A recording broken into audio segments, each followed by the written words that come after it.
Hello, everybody, and welcome back to Mindclickers, where it's time to click both heads in at 2021. I'm joined today by Zach Rusty Pie, who is an Aussie esports commentator currently casting for the LCO and current personal trainer, alongside being a former international caster, head coach, and pro player in League of Legends. How you going today, mate? Yeah, fantastic. It's a bit wet out here, so if you hear rain, I apologise. But yeah, definitely ready to get into this conversation.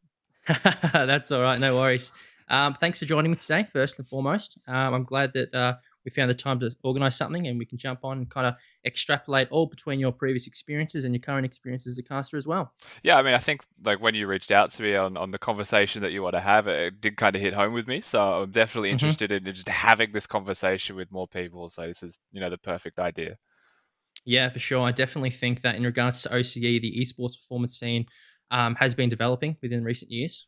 So it's only good to just get in there to extrapolate more ideas, more insights, because that just helps to bring home for the lower guys in the lower tiers as well, to help give them motivation to push into the higher tiers as well, I think. 100%, yeah. And I mean, it ebbs and flows in terms of availability, awareness, resources. So I think Yep. the more you can get the word out there and more you can make it known, the better it'll be.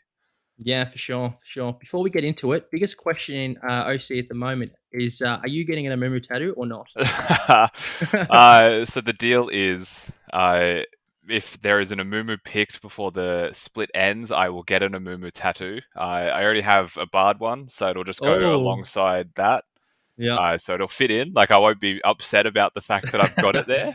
yeah. But so far, no Amumus and no tattoos. So I think I'm Mm. safe for now. Oh, all right. We'll see how the picks go further on. I guess let's just get into it. So a little bit about yourself, your previous experience within League, and stuff you're doing external to League and esports as well. Yeah, so I've been involved in esports and League of Legends specifically for about 10 years now. I'm getting closer to the 11 mark, I think. I originally started as a pro player in 2010. Mm. That was something that took me internationally. I was a part of the first team from Oceania to ever go internationally for League. Which was really cool. We went to Busan, Korea. We got smacked around by some of the other teams over there, but that was just the way it was. And I Yeah. can't say that's changed much. From there, I just continued to play until about 2014. I had a career where I was mostly second place a lot of the time, but there was some absolute monsters that came through after the Korean tournament. I Hmm. stopped playing in 2014 towards the end of the year and started studying to be a primary teacher, started working full time as a bartender. I Right. completely exited for like a 3 month period, maybe. And then I got a Mm. message from a friend who was working as a commentator. He's like, "Do you want to have a shot? Mm. We're hiring." So I took the shot, applied, and went through the interviews and managed to get there. And here I am still, 6 years later, roughly, continuing to shoutcast. And of course, there Yeah. was some stuff in between, right? Like I haven't just shoutcasted the whole time. Yep. I've been lucky enough to work on different products in different countries. I got to live in China for a year as well doing Yep. this, which was phenomenal. And I've also done coaching work when I came back from China for a full year. So really trying to do what I can out there in the world. And that kind of led me to the idea of wanting to also be a personal trainer, right? I've Mm. spent so long now in esports, and I feel like I matured through like while being a part of it. Yep.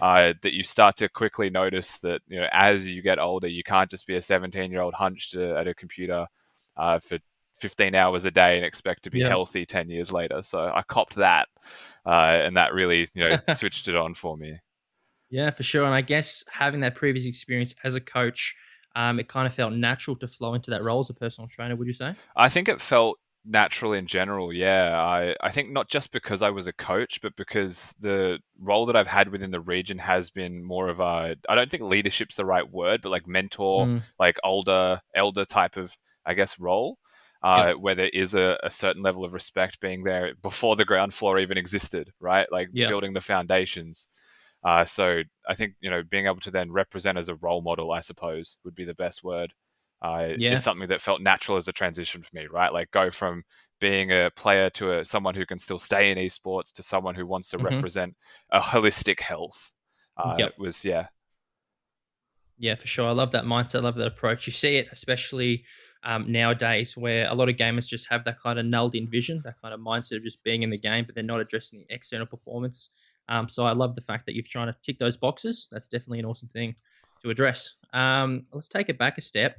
So I remember, opening League of Legends beta. I remember just jumping on Cybergamer, forming a team, the good old days, twisted tree line on threes, running down bot with Gangplank, the old days. For those people who maybe weren't in that scene in the earlier days, what kind of experiences and how was it scene different back then? I think realistically, the difference was there. Like very early, there was just no Riot in Oceania in its entirety. We were playing on the Yep. North American server, which is something Yeah. that if you haven't had to do it, congratulations. But yeah, we got used to it. We had 150 ping on average, and we were trying to be professionals with distinct disadvantages. There was no real support thrown our way. In fact, there was a tournament that we entered, which was like an LCS qualifier, so to compete in the North American Professional League. We won the first round, and then we got disqualified for being Australian. So there was never anything going our way back then. Yeah. It was a raw, but like startup type of experience, where like you really Mm, enjoy the vibe of paving the way yourself. Every positive step, you've contributed to, you've been a part of it, and yeah. you've helped see it over the line. So that startup feeling was, very significant for everyone there. Yeah, for sure. And when you got into that league scene in the early days, did you ever envision yourself going, internationally, going to Korea, doing these kind of things? Oh no! So when I first started, I was in high school with mates. That was why I played. Yep. There was a team of five of us. We all just decided to play at the time because it was a free game. We thought we'd try it. Hmm. Then there was just a tournament announced, and legitimately just coincidence that it happened to be on the Gold Coast. Yep. So I was never going to travel for this tournament unless it was Mm. like local, and just happened upon it. We discovered, of course, that the winner goes to Korea, so that added some incentive for us. But Yeah. like, it wasn't a thing we pursued until it was right at our doorstep. So we got very Right. lucky.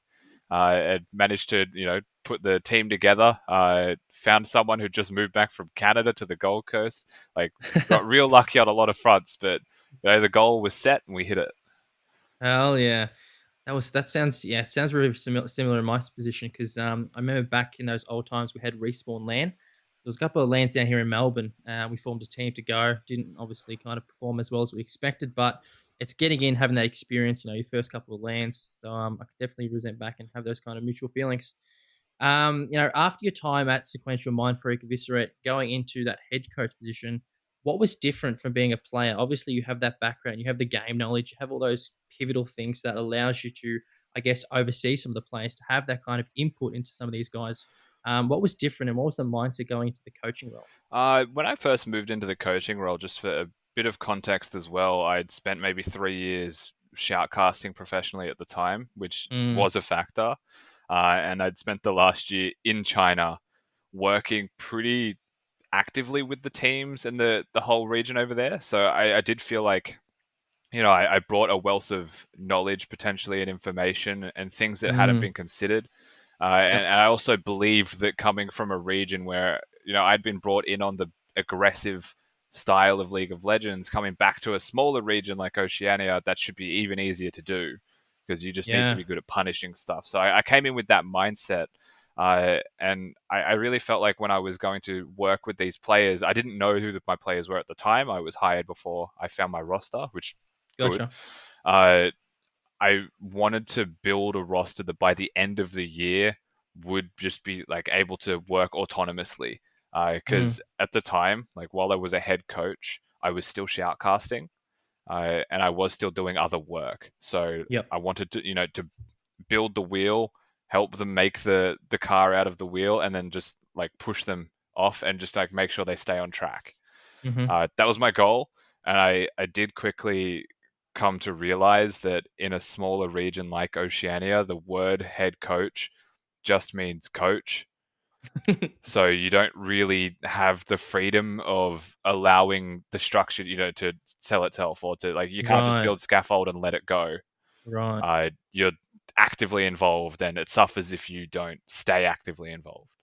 Gotcha. So, in regards to that coach position, is that more so? looking back at replays post scrims? Is that going over helping the players address their individual mindsets? Is that more so on a performance basis or more so the game knowledge basis? It'd be a performance basis more than anything. Like your goal is to, again, like you want to make them good enough to be able to do most of the work themselves, because when they're Yep, in game, you can't speak to them. So exactly. they still need to know majority of the information. You're just ensuring that it's streamlined or delivered in a way that they can actually understand. So yeah, replay reviews, group discussions, group conversations, just leading them in the correct direction to achieve performance. Yeah, for sure. I can only imagine what it was like back then, jumping in back to that scene, having that wealth of knowledge from China and from your shoutcasting days, and then being able to implement that game knowledge, but then also being able to address the external stuff as well from performance. That's fantastic. Can you see yourself jumping back into a coaching role anytime soon? Yeah, I said this like the day that I stopped coaching was that I enjoyed coaching a lot. I Hmm. my initial thoughts at the end of that year was that I wouldn't mind going to another region to continue coaching, just because I would Right. like to experience not just being the head coach, but working with coaches or like working with an infrastructure opposed to Hmm. being the infrastructure Yeah. for the organization. And I think because I went from shoutcasting where it was established before me, so I got Hmm. to just come in and do my own version of it, to going into coaching where like what I was doing wasn't established, though coaching may be. What Yep. I was doing was completely new. I had new players. I was in a new organization, and I hadn't done it before. Mm. So I would love to do that again, but in maybe a different environment. Yeah, I guess going back and doing it again and then just kind of neglecting the things that didn't work, but then reinforcing the positive things that did go ahead and did work for the team. Yeah, I think that's what I'd be looking at, or at least being able to be taught new things that would make my job even better. Just because I like haven't considered stuff, right? Again, it was so Yep. new to it in the first place. Yeah, for sure.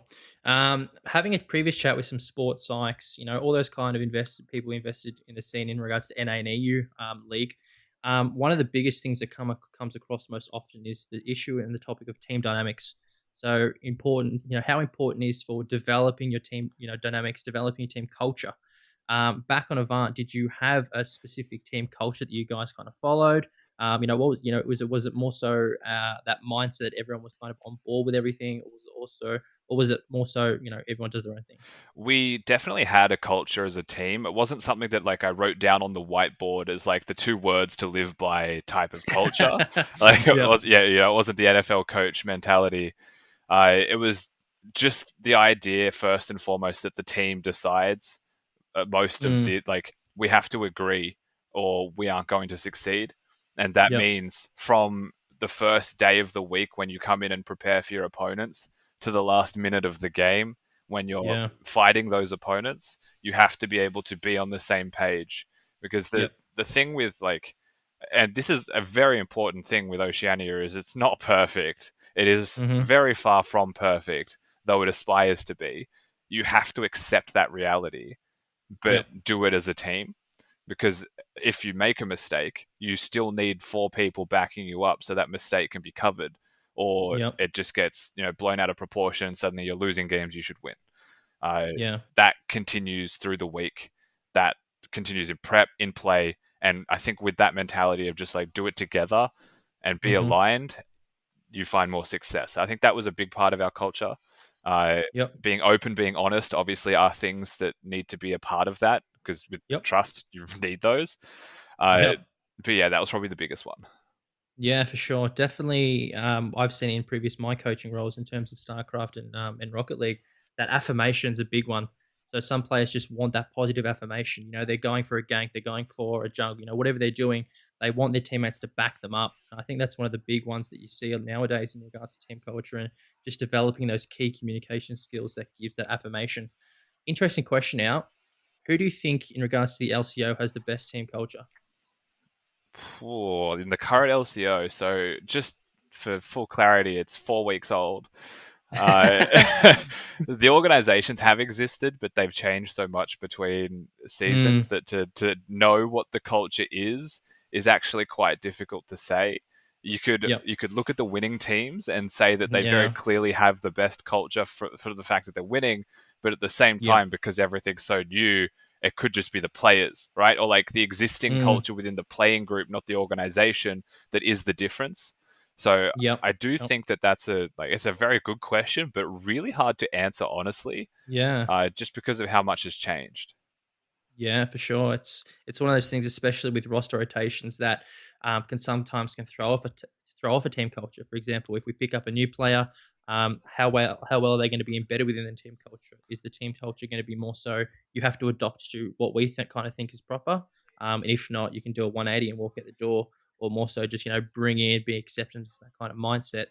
So then we can try and bring out the best performance Yeah, and for I think sure. with esports in general, actually, there's not a lot of franchise players. So I think you can like have a culture, build a culture, and represent that through that franchise person. Like Yeah. through the LeBron, for bad example of your team. But because esports very rarely has that, like, can you really Yeah. name one past Perks and Bjergsen in other regions? Faker, Yeah. there's Faker. three Yep. that I've got. Yep. That's it. And that, consider that we've existed for 10 years. That's not a lot of franchise player. Yeah. Uh, that does make it a lot harder to, consistently keep culture. Yeah, for sure. Definitely. In regards to, I guess, touching on the topic of OC and OCN as a whole, what do you think we need to do more as a region to help make more consistent appearances at Worlds? Obviously, we had Legacy last year, fantastic performance. Is there a chance for another OCE team to, go into Worlds next year or this year? What's the mindset there? I mean, the good news is that we'll always be at the tournament. The Yep. the question is always how well we look. The format has also changed for MSI. I'm not sure about Worlds, but we're like thrown straight into the mix against a lot of other teams. So it's quite difficult to say what my Hmm. expectations are for performance. Uh, Yep. the things that we can do is attack the region in a way that, like, we have to acknowledge that we're improving, and we also have to be positive as viewers and fans of the fact that we are trying to be improving. And I think Yep. the fact that we go to an international and just get demolished by public perception is horrific to deal with. It's genuinely just really bad to deal with. And I mean, ultimately, we have a disadvantage of being able to speak English. Yep. If I'm going to be super blunt about that fact, right? Like, the fact that we speak English means that we are compared to every other English speaking region in the And world, which also yep. means that they can all roast us and will understand Yep. it. To like other regions, like for example Turkey, they might still get it really bad as well if they underperform at an international, but like they're Hmm. siloed more, so there's definitely a lot more diehard fandom, Yeah. uh, which is something that I genuinely believe we need more of. We need more Yep. investment into the players, into the teams, into the region as fans, to help incentivize performance and growth, because we Yeah. need growth to have performance. Yeah, for sure. In terms of, I guess, growth, then, is one of the biggest things that we have to try and tackle is resources. Because obviously, as a region, OC, it's very, not on par with someone like EU or NA. Obviously, in those type of ranges, they have the tier one teams, they have the facilities, they have the external allied health professionals, they have the sports psychs, sleep nutritionists. They tick all the boxes, right? But in regards to here in OCE, maybe we don't have as many of those facilities as options access to. So is it a matter of developing resources for some of those teams, or how can we approach that? Yeah, I mean, at the moment, the players will be doing a lot of the work themselves, right? Like, they'll Yeah. be trying to fill the roles of all of these people now. They, sorry, that is extremely loud. That has got the role of allied health professionals is something that we can't replicate here in Oceania, Hmm. which is one of the hardest things to replicate. But the point that I want to make, I guess, around this is there is a certain advantage that we have with time. And I don't think this is often discussed, but Right. if we look at a game like CSGO, uh, Hmm. Australia's pretty good. Yeah. We've had a lot of decently performing teams, and I feel like that's steadily increased over time, Hmm. because we don't have the resources, we don't have the money, we don't have the infrastructure that exists in these other regions. But eventually, because the game stagnates, you start to just rise, right? And as long as the dedication Mm. stays, you start to actually get there. Because this isn't Right. like Olympics performance athletics. This is something that, like, Yeah. just click ahead with a mouse, anyone can do it. Right. Uh, so I do think that time is an advantage that we actually have. But Right. the simple answer would be, yeah, we need more resources. Like, we Gotcha. just need more resources. And how much time do you think we have left before we really can't make that dent that we're trying to make? So we are about 10 years in. I would say within the next 5 years, we'll start to like hit a big plateau. Mhm. And my question or my concern is probably around where that plateau is, right? Have we caught up? Because League of Legends has stagnated, or like Yep. has the game, because Riot does like to do this, just completely shifted into this new thing. Yeah. Suddenly lanes are swapped, everything's backwards, and we have to learn again, which keeps us down. Yeah. So don't know. I mean, I guess that kind of brings in the new topic of what would that happens if they bring out a new map? What kind of dynamics and kind of changes would that make? I the changes would be huge. First of all, Yep. in terms of understanding that there is 146 champions now, Yep. that those champions can buy like 200 items, and all of the interactions that they have is just like innumerable. Yep. And now we're on a different location. This isn't Yep. like your Overwatch or your CS maps where there is 5 things that aren't variables with Mhm. 12 weapons or whatever it may be. Like, this Yep. is ridiculous. So a new map Yep. makes it very, very challenging to relearn and to know almost double, right, the information. Yeah, for sure. And I'm going to play devil's advocate here, like an absolute sly dog. But what say happened? We introduced 6v6. We have two top, two bot, jungler mid. How does that change the dynamics of the game? I think you have to look at resources and Yep. efficiency for what it would mean to be 6v6. I think if Riot Games were to say tomorrow it's released, deal with it, the sixth role wouldn't be a top laner. I think he would be a Okay. river goblin that just, Gotcha. like, the way that it works, right? River rat. Experience, gold, all of that is so important that you can't just sit top lane and take experience, because then the Yep. jungler would be too strong, as there's double the lanes that have less experience than him, and mid laners would be Mm, too strong for the same reason. So instead, you'd have someone just roaming, being annoying, trying to right. take experience away, or there'd be two junglers and the game would just be garbage. Yeah. So that's hard to do. Yeah, for sure. It's going to be interesting to see where we end up in 5 years' time with League, because obviously in the previous last 5 years we've had such exponential growth in esports. Bigger lands, bigger, more commitment, bigger stakeholders getting on board, more awareness to the scene as well. Not only in OCE but obviously in NA and EU as well, and Korea and all those kind of Asian regions as well. More development for the scene. So it's definitely going to be interesting where we see. We're going to have a new game. We're going to have League 2.0. It's going to be interesting to see where we end up in the next couple of years. Yeah, I do wonder if we'll get a League 2.0 in the future. I would imagine we're probably 10 years away from it, though. There's just the way that Riot Games looks after the original League. It'd be Yep. hard pressed to imagine that they'd put all this effort in consistently for this long and then just say, "But here's number 2, ignore 1." Yeah, gotcha.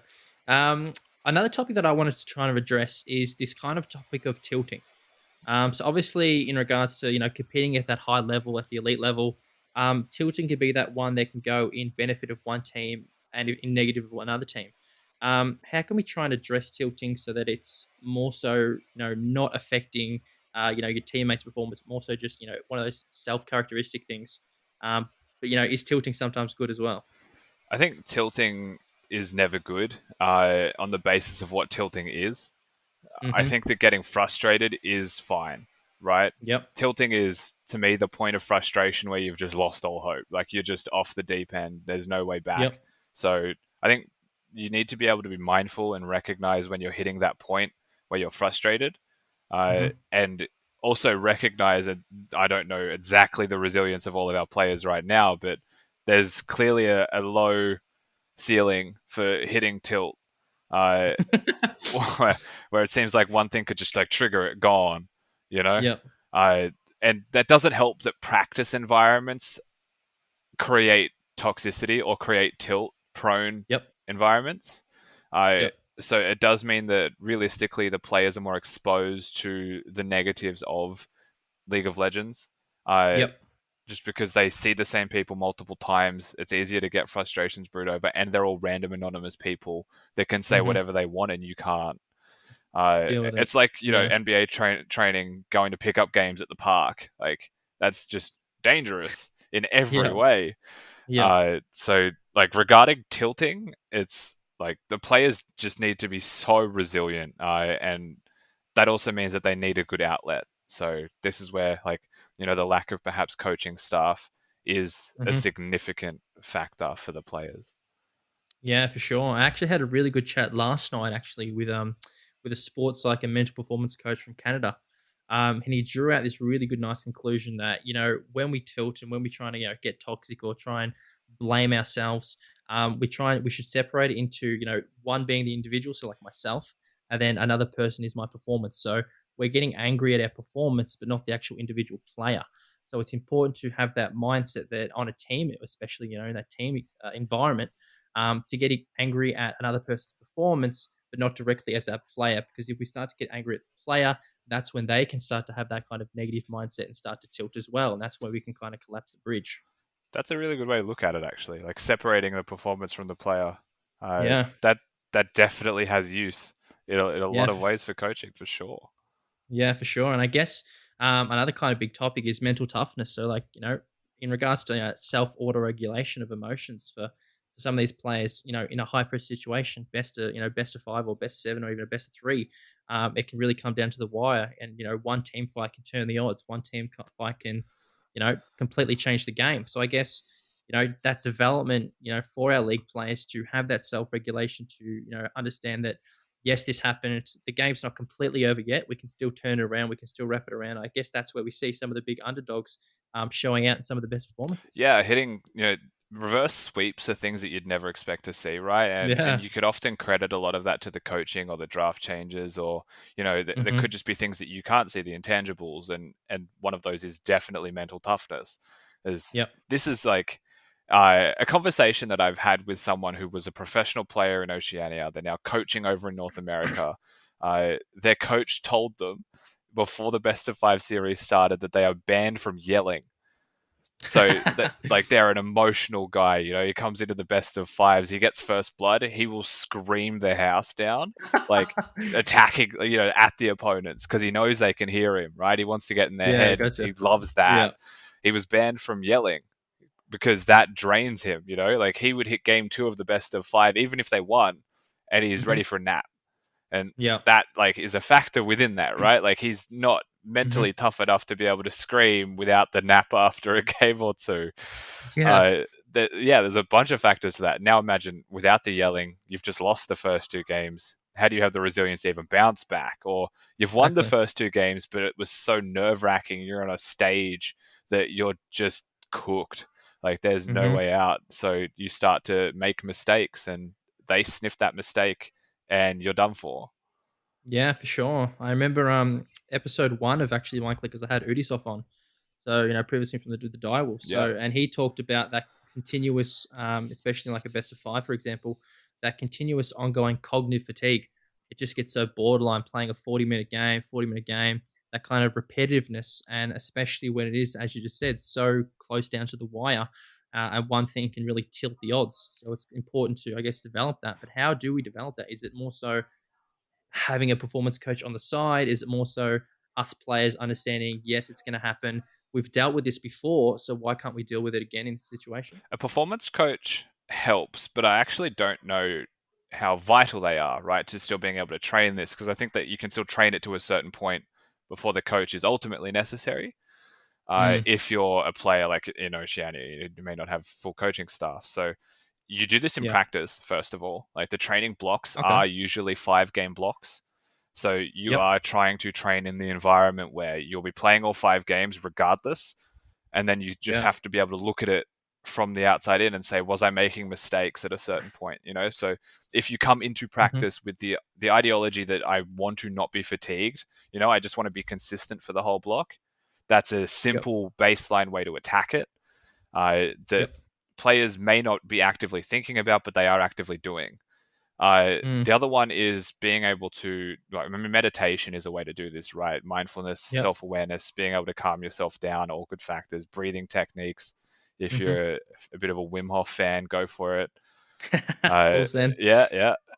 There's a lot of little things like that that you can do that I don't know are already done. I doubt are already done. I had one player that would meditate before best of fives, He would just Yep. spend 10 minutes in the corner by himself. We wouldn't bug him.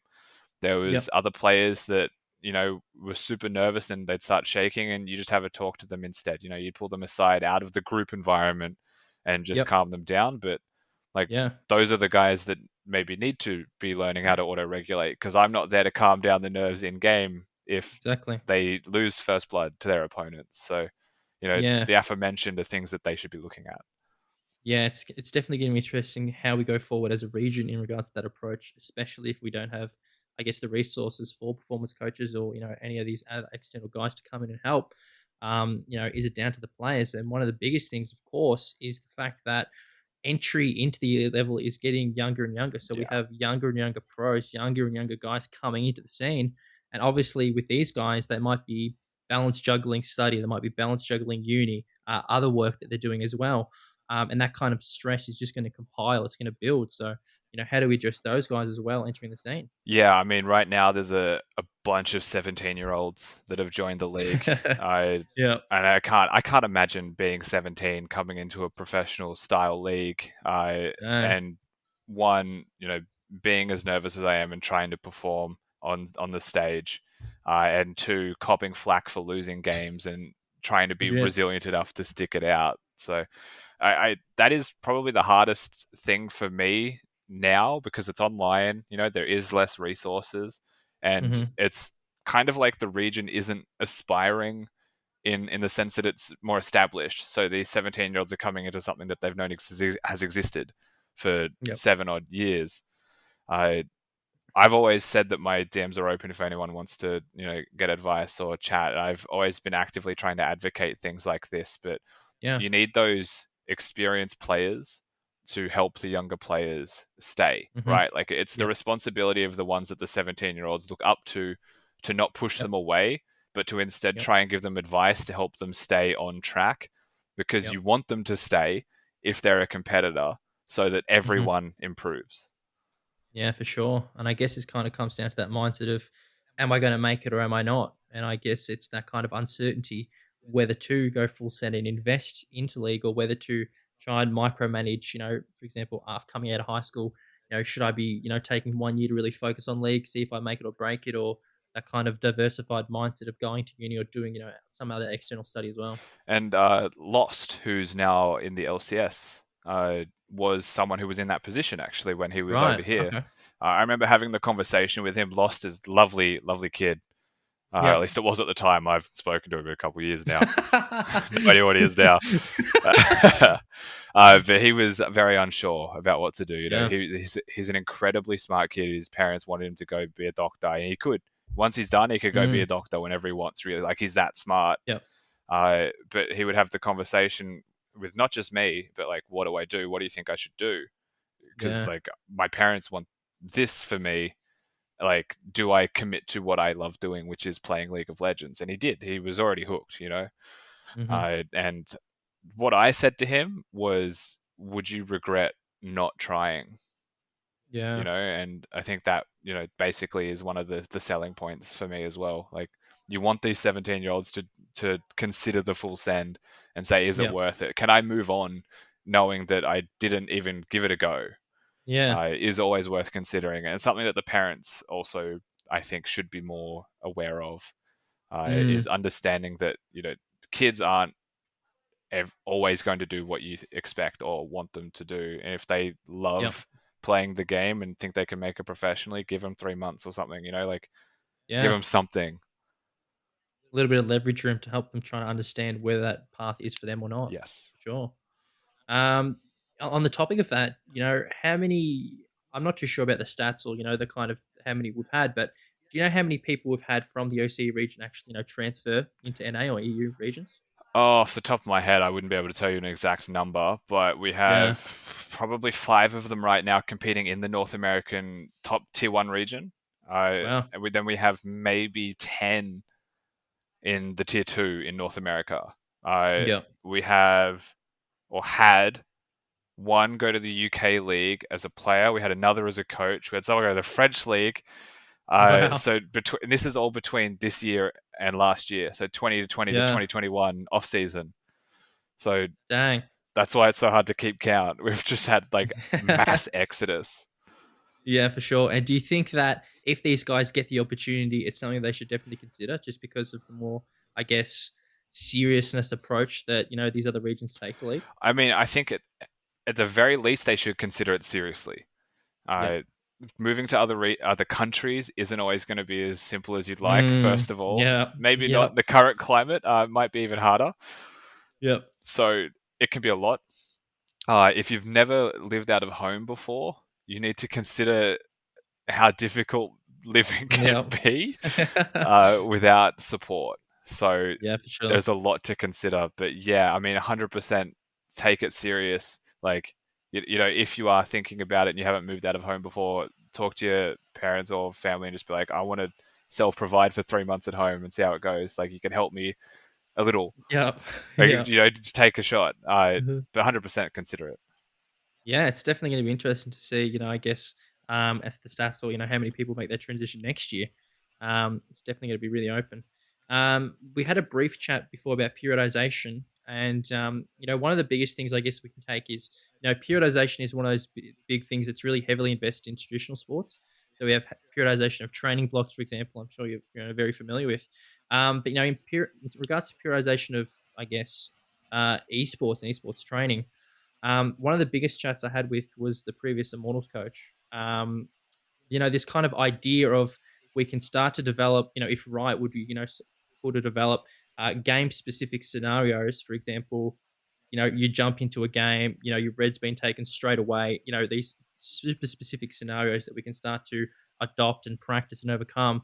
So then we develop that mindset and approach to know how to deal with them and how we can periodize that, for example. I think it'd be definitely something to really look, interested in looking at. Yeah, for sure. I think practice tool wise, in general, there's a lot more that Riot could be doing for the professional scene. Yeah. Considering that right now your options are 1v bot, like you can only really go in yourself if you want to like have sandbox mode to do Yep. whatever you want. You just don't have a lot of options. You can't 1v1 someone, which Yeah. to like the very least, I think that's what they should put in next, right? Like the Yeah. ability to play laning phase out in scenarios. You're 0-2 Yep. down, 30 CS down. It's a top lane, Cho'Gath versus Riven. Like, why can't I just instantly set that scenario up and then reset it if I make a mistake and talk about it? Yeah. Like, it's insane that doesn't exist. Mhm. Just given that the tool is 90% there. Yeah. But yeah, I mean, to be able to periodize practice in on Rift performance stuff would be phenomenal. Yep. It's not something that I've actively considered just because it isn't There. there. Like it'd Yep. be nice, but like it isn't there. Yeah. And I also, at the time when I was a coach, wasn't aware of periodization and physical training or anything. So Yep. that was like, this is new information for me, like the last year or two. Mhm. And I think I would have liked to have been able to incorporate that in some way because it Yep. adds meaning to the year-long plan or the Yeah. 6-month plan, where it's easy to say we're not looking at next week or the week after, we're looking at the end of the split. We're looking at playoffs, your traditional coach answers. But Mhm. what does that mean?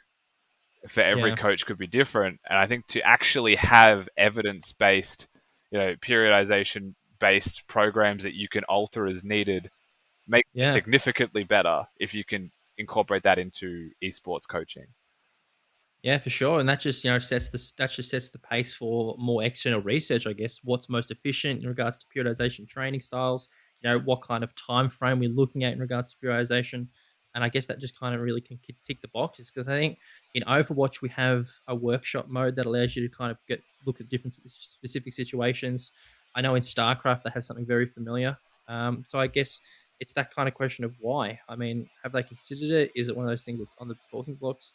So I think it would be beneficial for so many players, so many coaches, leagues. It would just tick all the boxes. It's also, this is one of the things that I think is important for Riot Games is it needs to be good for everyone. And I Hmm. still think it is, Like, Yeah, it's a really cool scenario where you and your mates have been talking trash to each other. Go 1v1 them in the practice tool. Level 18, all items, Who yeah, cares? Do it. legit. So you can Yeah, actually have the best mechanics. Vayne versus Vayne. Why not, yeah, exactly. And I guess it's even talking about those lower tier like bronze, all those kind of low leagues, they could heavily benefit from this as well, right? Just practicing those mechanics over and over again, and adopting those kind of And styles. one-on-one coaching. Like while I actively think Yeah. about it, if I'm a performance coach for top lane, which the other regions that have resources do have, I can Mm, actually go into a 1v1 with my player and say, this exact scenario, this is how we play this out, instead of just saying it and hoping they get it. Right? Like yeah. instead of saying go to solo queue, hope your opponents pick this champion, you've got your matchup 2 weeks later. Do you remember what I Yeah. told you? Uh, that stuff is unrealistic, and it also means that like VOD reviewing could be easier for actual like for the kinesthetic Exactly. learners, I suppose, would be the best way to Yeah. approach that, because it's not all Definitely. visual learners in the world. Yeah. The more we talk about it, it seems like it seems like such an obvious answer. I feel like we should just write the pledge and send tomorrow to him, mate. Yeah, honestly, we need to pitch it immediately. Yeah. Legit. Sounds so good. Um, in regards to, I know you mentioned it very early in the episode, injury. So obviously one of the biggest ones in regards to esports athletes is that tendency to have that anterior dominance. So that slouching over, that hunched position, lower back pain, even maybe carpal tunnel injuries. What's the mindset there if we don't have the resources for external health professionals to come in, help these guys, through these kind of hardships? The mindset is always just about awareness. The Okay. problem with awareness for me, like education awareness, obviously very important to trying to prevent it, but Yeah.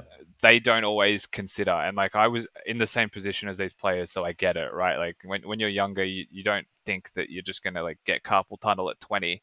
Like it's Hmm. not a factor. And like then there's 18-year-olds that have it and have to wear wrist braces, and like that's Yeah. the awareness that they needed for my players. It's like it shouldn't have to hit that point. Like Hmm. there should be an understanding that the body is actively involved in the work that you're doing, just like every other piece of work that you do. Yeah. And so you should be able to attack it in that perspective. But I've had players that, will still get some slight, not injuries, but they're on the way, and I have to pull them up on it and be like, this is why, you need to understand why.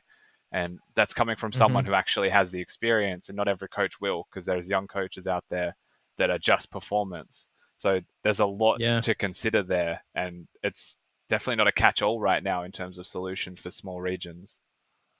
Definitely. And I mean, what does it take to start that kind of talk, that consideration? Because obviously we can look to previous examples, Yuzi, for example, from the Asian leagues. Yep. I think one of the quotes he said was, I'm only 20 something, but I have the doctor said I have the arms and the fatigue of a 50-year-old. That kind of just full send mindset to the game, to the sport, without kind of taking an hour, taking 10 minutes before a game just to stretch. I would Um, love for this to be an awareness that stems from the base level of parenting. mm, I do really think that, and this is, to be fair, like it's new, it's building more and more people are playing games in general. mhm. Like Fortnite was a massive boom for parents having to deal with every child that they've ever had wanting to play a Yeah. video game. But if we go all the way to that base level, instead of saying you get 30 minutes a day of games or something, it should be like you can play games as long as you're not breaking your back with posture, or like your wrists Mhm. aren't like playing a controller like this the whole time. You're not a velociraptor. Yeah. Uh, that type of awareness stems from then a younger age, right? Which then builds Mhm. into the mindset of the teenager that is playing professionally, because it should just be a known thing, right? Like, Yep. it feels weird that we come in at 17 and say, by the way, like you've been sitting at a computer wrong your whole life, and for the 3 months that I'm with them, hoping that it fixes, when I think that Yeah. it stems well beyond that. Yeah, I mean, we look traditional sports, for example, parents taking their kids to soccer training, they're kind of ticking those boxes to ensuring that the kids aren't injured, getting checkups, making sure that their gear's all good. So why can't we adopt that mindset into esports? It feels like it's just such an easy transition. Yeah, I mean, it makes sense to us, people who are involved. Uh, True, true. I wish it was that easy for the average Joe here, where I am in Australia, to understand that when I still get called Nintendo boy to 27 because that's the only game console they know. Like it's. I wish it was that simple, but I think we're honestly like a generation away from even Yeah, having that understanding, which is really tragic, because it just yeah, means you have to work harder as us, people actively involved, to yep. build that awareness and education. Build the awareness. Yeah, it's definitely going to be interesting to see where we are. in the next 5, 10, 15 years. That kind of mindset, whether the widespread adoption of more of a performance and well-being mindset has been, scheduled into some of the players, and then the parents' mindset as well. That'll be really crazy Um, to have gamer kids, like children that have come from expert or pro gamers. That'll be just weird to consider. legit. Sorry.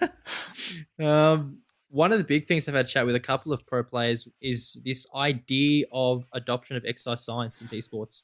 So I know that in EU and NA they're kind of adopting this as well, but potentially looking at heart rate tracking for some of their players. So chucking on a heart rate, seeing those kind of physiological factors during a team fight, for example, or even as soon as a team gets first blood. What's your thought about that? I think that there is value in tracking physiological changes in general. One of the things that always stuck out to me when I was a pro player was like I spend more time looking at the minimap than I do the screen. And then Right. as I started to get tired, which does bring back to the point of mental toughness and endurance, Yes, I yep. start to look less at the minimap, more at my my character.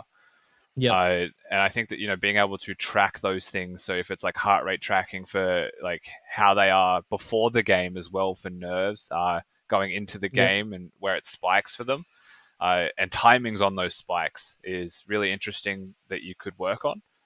Mhm. And eye tracking perhaps as well is something that was the first thing that I thought of when you brought this up as well, for Yep. checking what they're looking at. Yeah. 100% there's value in it, and as long as it Yep. gets used properly, right? Yeah, for sure. Map awareness is one of those big ones, especially in something like League, StarCraft, something that you have to be actively focused on yourself, but then also your surroundings as well. So there's definitely, I think, there's a role for it as well. I had a previous chat with Sports Psych, and he also mentioned that some players tend to hold their breath. So I guess it's one Yeah, of I those do ones that. that we can look at. Yeah, do you? Yeah, I hold my breath and I forget to blink sometimes. It's like when I'm in a really intense team fight, it's terrifying to watch, but like there's just no movement on my face. Like Just absolute soul gazed direct in. it's a 15-second window of like for me it's bracing, right? Like when I'm doing the heavy squats and everything, I have Yeah. the 5 seconds of like slap yourself in the face, like Yeah. full on like full brace, and then just you're not breathing, you're holding. That's me in a team fight. So I translated to lifting well. Maybe not as useful in video games. We're gonna have to see where that goes. Um, just quickly, I was really just this whole while we're thinking about this, I was just thinking about your time in China. You spent in China. So do you want to tell us more about that? What you did over there. The whole mindset about going to China as well. Yeah, I worked full time as a shoutcaster over in China, in Shanghai, China, Wow. for an entire year. I was there just before Christmas, spent Christmas over there. I did the whole orphans Christmas with a few friends that came over there with me.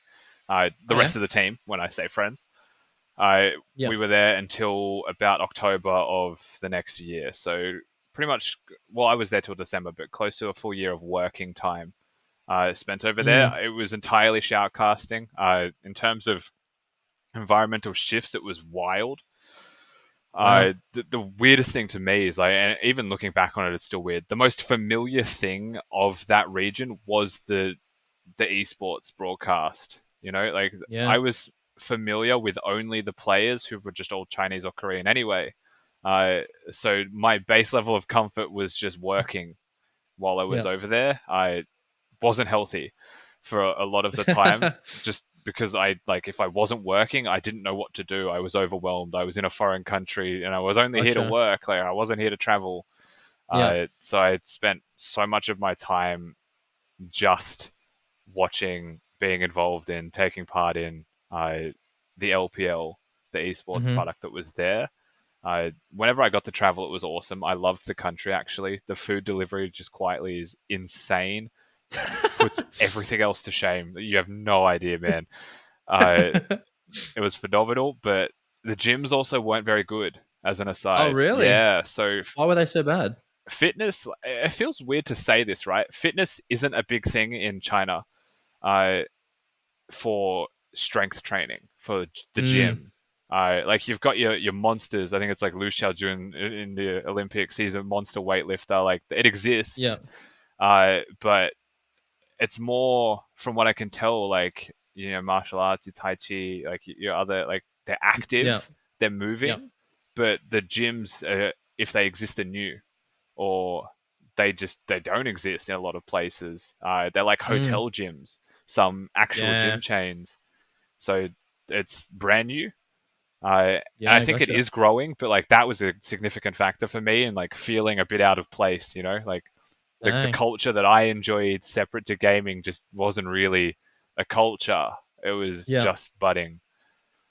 Dang. So over there, did you stay in like an Airbnb or like where'd you stay? No, we lived full time, man. We rented. Oh, Uh, we had a full 3-bed apartment with two of hell my yeah. friends over there. It was awesome. We were in a really nice location in the middle of the city.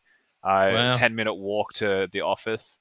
It was like it was sick. Yeah, the living arrangements were not the issue. I was gonna say, could you see yourself living there?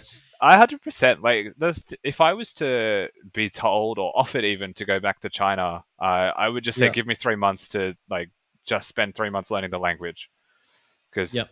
that was everything, right? Like, I was lucky because one of my housemates lived and was born in Singapore, Mm. so he was very good at Mandarin, Yep. anyway. So I survived, but without him, I think I was doomed. Like, it was gonna be horrible. So I would want to learn the language for sure. Yeah, for sure. Gotcha. And I guess while you're there, because you had that such focus, you narrowed in on your work and your shoutcasting. Did you see such an increase in your shoutcasting skills? I think that was my best year of shoutcasting on record. Right. I think that was my peak of ability to shoutcast, and it was unfortunate for me because I didn't get to go internationally as much that year, as I would have obviously liked. I'd like to every year, uh, Yeah. but I didn't get the opportunity for Worlds, etc. Because I really felt like I was improving quickly and a lot. Mhm. And I think Yep. by the time we hit the finals at the end of the year, I was like at my peak. Uh, but and I want to caveat this with a but because I think it's important, is my mental health was doing the opposite. Gotcha. So I put everything that I had into improving in shoutcasting and in that region, and I Mm. suffered everywhere else because I would just put Yep. 60, 70 hours a week into just that thing. Wow. So do you find that the balance now, shoutcasting and LCO, you have that kind of ability to, go to the gym, do everything here back in OCE, and then you can still be involved in that shoutcasting circuit? Yeah, I think that the LCO is kind of like the cherry on top in life in comparison to what it was Gotcha. like working full time on the LPL. Yep. It's part time, first of all, right? Like, I'm not working on the Oceanic League full time, Yep. so I have much more freedom, right? Like, I can do training Mm. sessions with friends, I can do some PT work with friends, or Yep. clients, of course. I can go to the gym myself every day, which Hmm. is amazingly useful Yep. in a lot of things, including mental health. Uh, Yep. yeah, and then I just come in on Tuesday, Wednesdays, or Fridays, and I get to enjoy my time working on a product and trying to elevate it because I'm doing it because I care, right? Yeah, for sure. I guess touching on that kind of shoutcasting momentum, what do you think makes an efficient shoutcaster? Is it the way that they can quickly articulate their words in a hyper situation? Is it the way they can paint the picture for the audience? Shoutcasting is art, and that may not be a widely considered thing, Yep. but it is. Commentary Yep. and voice work is art. You would call singing Hmm. art, right? Yep. I think this is a similar thing, but I'm not singing, I'm using my words. Hmm. Uh, so I do think that to answer that question, everyone's different, and you need to find the Mm. style that is you. You need to find the style that everyone likes because you've got Yeah. people listening. I'm not just making art for myself, right? Like, I'm making it so Yep. that they're happy. Uh, 100%. so there's a couple of things within that to me are important. I also was studying primary teaching. I work with children. Hmm. My strength is my ability to say complex things in simple ways. Like, I want Gotcha. to try and make it so that everyone understands the concept of weak side, macro rotations, wave manipulation, in a way that Hmm. everyone's like, "Oh, that checks out. What he's saying is just makes sense." Like, I'm not Yeah. using big words to stifle anyone. Yeah. Uh, so that's me. But for other Hmm. people, it could just be coherence. For other people, it could just be energy. Like, I think Kobe is an excellent version of Mm. like a high energy. Like I feel like I'm sitting on the couch with my best bro watching the football, Yeah. because he just gets me excited when the team's winning. Yeah. But we're all very different. Yeah, for sure. I remember having a chat with Matsy. So Matt Senior, really good shoutcaster as well for the Valorant. And he said that it's all about, like you said, it's an art. It's about developing your own style because not every style is going to be plug and play. Different scenes, different audiences. You might have to adjust that style depending on who you're shoutcasting for. The target audience can also sometimes be the biggest thing. But yeah, definitely agree. It's kind of that art, and I respect that, man. I really do. Yeah, I mean, I like that it is starting to, and I mean, other casters I think do feel the same way about it, right? I Yeah. appreciate that that is widely known as an art between the community of people that do it, because it's Yeah. important, right, to understand that we are all different. Because you don't want to come in as an aspiring caster and say, I want to be this person, right? You need to Mm-hmm. understand that what you're saying is, I want to take the good things that he does to make me a caster. Yeah. Yeah. And stifling, different motivations into future casters, I'm sure. Hopefully. Just turning off the gas down, rolling down the hill to the end. In regards to the future, what are we looking at? Are we looking at continuing shoutcasting? Are we looking at, just having your edge in league? Is going international? What's the mindset there? The thing with esports is that every year is different. So Gotcha. if if you would ask me what I want to do, I enjoy shoutcasting. So Mm-hmm. I would never be upset if I continue shoutcasting. I genuinely enjoy it. I love being able to provide the game for the players. I thought coaching Yeah. was awesome, like we mentioned before. So definitely a possibility. Yeah. Could be to return to that area. I also really enjoy fitness. I don't Mm-hmm. necessarily enjoy going to the gym and mindlessly helping train every, random person, but I Mm, really truly love the idea of helping those that followed my footsteps as a gamer to gotcha. understand that there is mind and body connections, right? That there is so much more to it. So Yep. training, absolutely something that I'm still looking at. And I think maybe a combination of three is where I'm at, or it's just something completely different because it's esports and who knows. Yep. Gotcha. I'm sure that many will be looking forward to see what happens. And as you said, it's unknown. It's one of those things where we're just gonna have to wait and see. I'm gonna put you on the spot here, Zach. Now, just imagine we've got 20 odd year old, 18-year old, just pushing to plat, really trying to push to challenger, for example, really trying to get in there, get into a team. What kind of advice would you give to someone who's just, by themselves, like treating through and looking for advice along the way? To improve from platinum to challenger, usually if you can get to platinum, you have a baseline skill somewhere that is good. Mm-hmm. So you need to Yep. be able to recognize where you are good, but also recognize where you are weak to improve it. So generally, the best way to do that is by VOD reviewing yourself and then comparing that to a pro player. So there is a million videos out there of pros specifically watching Right. their point of view playing champions. Play the same Right. champion, like play it 10 times in a row, find a Mm-hmm. consistent baseline for your skill on it, and then compare that to the pro player. And you Yep. should be able to improve yourself enough to the point where you'll get to diamond, you'll climb from there, and then you'll start to realize another issue because now in diamond everyone's better at warding or Mm. individual laning, and so you would tackle that one.